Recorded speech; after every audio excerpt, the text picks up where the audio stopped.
అవినీతి రహిత పాలనే ఎన్టీఆర్కు నిజమైన నివాళి అని తెలుగుదేశం పార్టీ రాష్ట్ర ప్రధాన కార్యదర్శి గుడా మాజీ చైర్మన్ గన్ని కృష్ణ అన్నారు. ఎన్టీఆర్ వర్ధంతిని పురస్కరించుకొని గన్ని కృష్ణ పారిశుధ్య సిబ్బందికి దుప్పట్లు, పండ్లు పంపిణీ చేశారు.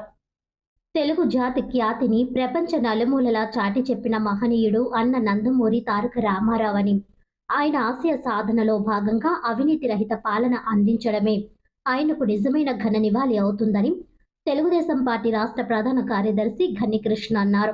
తెలుగుదేశం వ్యవస్థాపకులు, విశ్వవిఖ్యాత నట సార్వభౌమ నందమూరి తారక రామారావు వర్ధంతి సందర్భంగా శ్రీరామ్ నగర్లోని వారి నివాసం వద్ద కార్యక్రమం నిర్వహించారు. తొలుత ఎన్టీఆర్ విగ్రహానికి గన్ని కృష్ణ, తానా ప్రతినిధి చుండ్రు సతీష్ తదితరులు పూలమాలలు వేసి నివాళులర్పించారు. అనంతరం పార్టీ జెండాను తెలుగుదేశం పార్టీ జిల్లా ప్రధాన కార్యదర్శి కాశీ నవీన్ కుమార్ ఆవిష్కరించారు. ఆ తరువాత పారిశుధ్య కార్మికులకు దుప్పట్లు పంపిణీ చేశారు. అనంతరం గన్ని కృష్ణ మాట్లాడుతూ, ఢిల్లీ పెద్దల చేతుల్లో తెలుగు ప్రజలు బానిసల్లా బ్రతుకుతున్న సమయంలో చలనచిత్ర రంగంలో వెలుగొందుతున్న ఎన్టీఆర్ రాజకీయ పార్టీని స్థాపించి 9 నెలల కాలంలోనే పార్టీని అధికారంలోకి తీసుకువచ్చారని అన్నారు. అభివృద్ధి, సంక్షేమంతో పాటు అవినీతి మరకలేని సుపరిపాలన అందించారని పేర్కొన్నారు. పేదవాడికి కూడు, గూడు, గుడ్డ కల్పించడమే లక్ష్యంగా పనిచేశారని అన్నారు. ఆయన ముఖ్యమంత్రిగా ఉండగా తన మంత్రివర్గంలో ఒక మంత్రి 10,000 లంచం తీసుకున్నాడు అన్న కారణంతో ఆయనను మంత్రివర్గం నుండి తొలగించి పార్టీ నుండి కూడా బహిష్కరించి తన నీతివంతమైన పాలనను ఎన్టీఆర్ నిరూపించుకున్నారని గుర్తు చేశారు.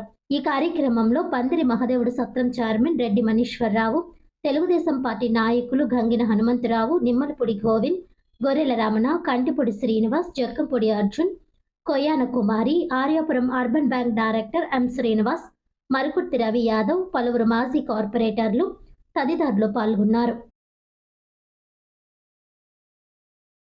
ఆయన పాదాల చెంత 10 నిమిషాల్లో కూర్చునే భాగ్యం నాకు కలిగింది. అప్పుడు కూర్చుని ఆ తర్వాత ఆయన అస్థికలు కూడా ఇక్కడ తీసుకొచ్చి రాజమండ్రిలో, గోదావరిలో కూడా కలపడం జరిగింది. అప్పుడు మాకు మహద్భాగ్యం కలిగింది. నిజమైన ఆయన ఎప్పటికీ కూడా జీవించే ఉంటాడు ప్రజల గుండెలో. తెలుగు భాష అనేది ఉన్నంత వరకు కూడా, తెలుగు జాతి అనేది ఉన్నంతకు కూడా ఆయన ఎన్టీ రామారావు గారి పేరు ఎప్పటికీ కూడా ఉంటుంటుంది. అయితే ఆయన నెలకొల్పిన ఈ పార్టీ కూడా ఎప్పుడు ఎవరు కూడా ఏమీ చేయలేరు.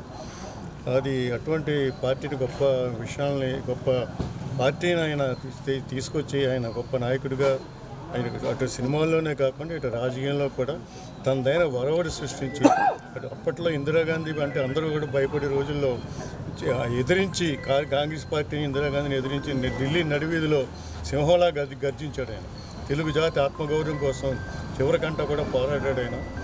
ఆయన ఇవ్వగల సరైన నివాళి ఏంటంటే ఈవేళ ఇప్పుడు ప్రస్తుతం ఉన్న